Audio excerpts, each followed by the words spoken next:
Painting on scrapbook pages, like painting anything, is a lot of fun. It really doesn't need to be scary. I want to show you a couple of pages that we've used paint on, and then we'll look at a couple of techniques. So on this page, paint is used in a couple of different ways.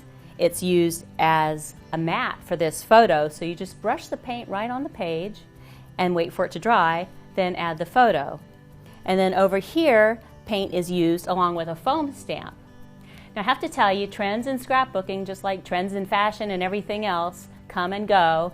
And I think it's fair to say that a few years ago it was trendy to use foam stamps and paint on scrapbook pages, and it's something you really don't see as much sometimes anymore, but it's still a very valid technique, and I think it's still a lot of fun to do. Here's another page that uses paint, again in a way that was once upon a time the trend, and who knows, maybe again in the future.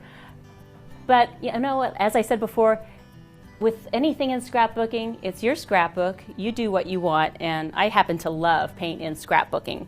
And here is another page from a friend of mine. This is paint used on a transparency. And if you're not familiar with transparencies, they are clear acetate sheets. This one came with a decorative edge around the outside and these words printed on the acetate, on the transparency. And then what you can do is use paint on the back side to highlight the parts that you want to highlight. Here, this brown paint highlights this title and journaling, as well as the border. So those are a couple of ways you can use paint on your scrapbooking.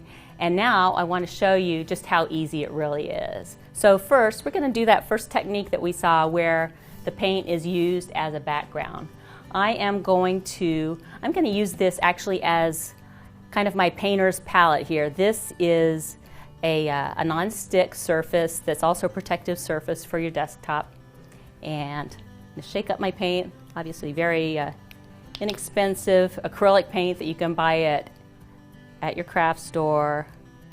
And I'm going to use just a little bit there. If you feel like your paint is too thick, you can always thin it out with a little bit of water, and I think this is okay right now. We'll see how opaque it is, and then you can also see how it can look with a little bit when it's diluted just a little bit. How hard was that? Not hard at all. And if this were my photo, I would wait for that to dry, put that down right on top, and that's just how easy it would be. If I wanted to, I could add a little bit of water to that. Mix it around a little bit. Again, this is a really fun technique to experiment with because you can then see just how dry the paint gets, how wet it gets. And if you don't have one of these craft sheets at home, you can use a styrofoam plate. Styrofoam is good because it doesn't absorb water. If you use a paper plate, it's going to absorb the paint and you'll get less mileage out of your paint because some of it will actually be absorbed into the paper plate. But a plastic container lid is good. Anything that's plastic or non-porous can be used as a palette. So there's two little samples there. As you can see, the one on the left is a little bit more opaque, and this one is a little bit more transparent. I'm going to set this aside to dry for just a minute, and then I'm going to come back to it. And then meanwhile, I want to pick up another piece of paper and show you another technique. So these paints, I'm going to grab all three of them here, are distress paints. You may have seen them in the store and wondered, well, gee, what do I do with that? This is going to be just one of many different techniques. And as with all of these paints, you want to read the label and understand what they're good for, because these particular paints are good not only on paper, but on lots of other surfaces. But since we're scrapbooking and we're doing some basic things, we're going to just look at what we can do with it on this one little sheet of paper. And again, this is just going to be one technique of many. So I'm going to dab a little bit of each of these colors onto my palette, aka my nonstick surface. And I squished that one down kind of hard. I probably didn't need to do that. And now a little bit more of a third color.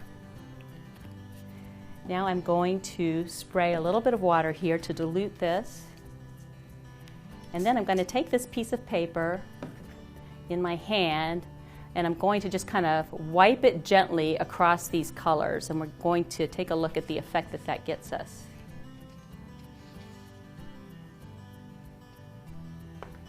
Oh, kind of interesting. And then depending on, you know what, because I like this so much, I'm going to try the other side of this piece of paper, and let's see what we do here. This may end up muddying the colors, because if you swish this around too much, you're going to get, especially with the colors I use, red and green, total opposites on the color wheel. When you combine those two, they're going to make brown. But here, it's not bad. It's kind of a brick red, which is what I started with anyway. And so if you set this aside and let it dry, or better yet, take your heat tool and dry it a little faster using a heat tool, you'll then be able to do other things on top of this. You could stamp on top of it, you can use it as a mat for a photo, you could write some journaling over it. So many different kinds of things that you can do with a decorative background that you made with paint. Now let's come back to this first page that we used, and I'm going to put it right on top of this mat that has paint on the back side of it. So I've got my white background, and this paint is already dry. So now I'm going to show you how to stamp with paint. And I'm actually even going to use a different kind of paint. These paints are a little bit higher end. They're very popular with people who like to do art journaling, but they're also great for scrapbooking and all manner of mixed media and crafts and painting. So I'm going to take a fresh foam brush for this one, because I don't want to mess up the first one that I used, and take my copper paint and my mat, my stamp. Actually, I think I'm going to need a little bit more paint. There we go. Okay. Now for stamping with paint, you don't need a lot of paint on your stamp. You want to coat it, and I'm using my foam brush to coat my stamp with paint. And the foam brush has kind of a chiseled end, so it makes it really easy to do. But just enough to coat it. And now I'm going to stamp my letter onto my first layer of paint. Just press it gently, pick it up, and there's my letter A.